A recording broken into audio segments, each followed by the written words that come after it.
देखा शीतल जी, मैंने आपसे कहा था ना मैं आपका डिवोर्स करवा के रहूँगा। करवा दिया ना।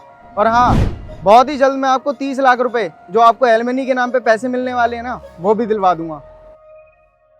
बाकी शीतल जी, जरा हमारे बारे में भी ध्यान रखना, हमारी फीस का। चलिए मैं चलता हूँ, अगर कुछ भी काम हो तो आप मुझे बता सकते हो।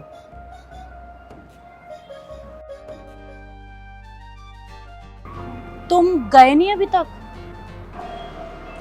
नहीं, वैसे अब तो तुम खुश होगी ना कि फाइनली हमारा तलाक हो गया। 2 साल से हम कोशिश भी तो कर रहे थे और देखो 2 मिनट में हो भी गया। हाँ, और हाँ, जो तुमने एलिमनी के लिए 30 लाख रुपए मांगे हैं ना, वो अभी तो मेरे पास है नहीं। तुम एक काम करना, मेरा जो रोहिणी वाला फ्लैट है ना, वो बेच देना। उससे जो पैसे आएंगे वो तुम रख लेना। और जो मेरा दूसरा द्वारका में फ्लैट है ना, तुम वो भी रख लेना। और ये कार भी तुम रख लेना। मैं क्या करूँगा इन सब का? मेरे पास स्कूटी है, मैं उसी से काम चला लूँगा। कोर्ट ने जब तुम्हें 30 लाख रुपए देने को बोले हैं तो तुम इतना सब कुछ क्यों दे रहे हो? और हाँ, तुम्हारा वो रोहिणी वाला प्लाट, उसी में ही सब कुछ हो जाएगा। और अगर तुम मुझे ही सब कुछ दे दोगे तो तुम क्या रखोगे? तुम अपने लिए तो कुछ रख ही नहीं रहे हो। वो मेरे पास कुछ गोल्ड रखा हुआ है, वो भी तुम ले लेना, तुम्हारे काम आ जाएगा। मेरा मतलब है कि जब हमारी बेटी की शादी करोगे ना तुम, तो उस वक्त उसके काम आ जाएगा वो गोल्ड। और मेरी चिंता करने की कोई ज़रूरत नहीं है, मैं ठीक हूँ। आखिरकार तुमने इतनी मेहनत जो करी है मेरे से डिवोर्स लेने की, उसका फल तो तुम्हें मिलना ही चाहिए ना। धर्मेंद्र, ये सब तुम क्या बोल रहे हो? मान लिया कि ये गोल्ड और सब चीजें हमारी बेटी के लिए है, लेकिन अभी हमारी बेटी को बड़े होने में बहुत टाइम है। और ये सारी चीजें तुम अपनी बेटी को अपने हाथों से खुद दे देना। शीतल, उसकी शादी तक मैं जिंदा रह पाऊंगा तब तो दे पाऊंगा ना। धर्मेंद्र, तुम ये सब क्या बोले जा रहे हो? उस वक्त तक जिंदा रहोगे कि क्या मतलब क्या है तुम्हारा? धर्मेंद्र, सच बताओ, तुम मुझसे कुछ छुपा रहे हो ना? कैंसर है मुझे, और वो भी लास्ट स्टेज। मेरे पास ज्यादा वक्त नहीं है। क्या? तुम्हें कैंसर था तो तुमने मुझे बताया क्यों नहीं? और तुम मुझसे कब से छुपाते आ रहे हो ये बात?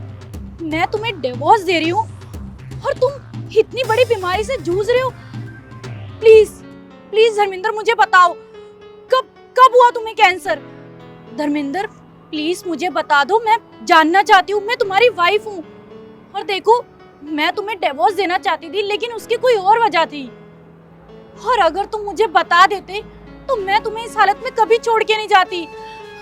प्लीज प्लीज मुझे बता दो। अरे शीतल, तुम इतनी परेशान क्यों हो रही हो? मैं अभी थोड़ी मर रहा हूँ। फिलहाल है मेरे पास अभी वक्त। और वैसे भी तुम्हें तो तलाक चाहिए था ना, तुम्हें तलाक और पैसा दोनों मिल रहा है।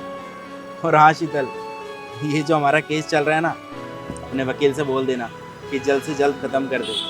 कहीं पता चले मेरे मरने के बाद भी केस चल रहा है, क्योंकि मैं नहीं चाहता कि मेरे मरने के बाद भी तुम और मेरी बेटी परेशान रहे। ऊपर वाले को आखिरकार मुंह भी तो दिखाना है। धर्मेंद्र, मुझे सच में नहीं पता था कि तुम इतनी बड़ी प्रॉब्लम में हो, तुम्हें इतनी बड़ी बीमारी है, वरना सच में मैं तुम्हें कभी छोड़ के नहीं जाती। और हाँ, अब ना मुझे तुम्हारे पैसे चाहिए, ना ही तुम्हारी प्रॉपर्टी चाहिए। मुझे कुछ भी नहीं चाहिए।